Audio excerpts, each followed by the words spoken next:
for all of Northern California. This is KOVR 13 News at noon. It's a much different feeling sweeping the nation this year as people head out for the holidays.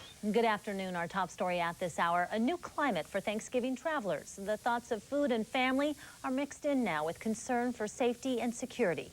Our team coverage begins with Charlotte Fadipi live at Sacramento International Airport with more. Charlotte? Michelle, this is normally one of the busiest days of the year for the airport, but perhaps because of security concerns, fewer people are choosing to fly this year. Oh, don't get me wrong, this terminal is still busy. It's just not the usual mad crush. 4 bags. Have they been out of your control since you're back?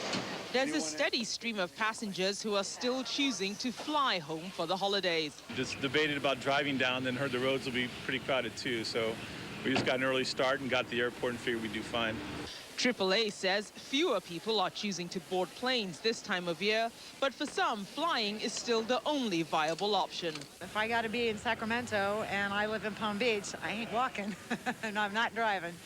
No, I'm not afraid at all. But Sacramento International Airport is definitely not as busy as it usually is this time of year. We're expecting between 25 and 30,000 travelers as compared to 30 to 32,000 travelers. In many ways, this is the first major test of the airport's new security procedures. Since September 11th, the National Guard are clearly visible at the airport. I just think that they've probably got it under control and things have calmed down a little bit. We just have to have a little faith. How about the idea of seeing National Guardsmen with armed rifles and stuff like that? Doesn't bother me.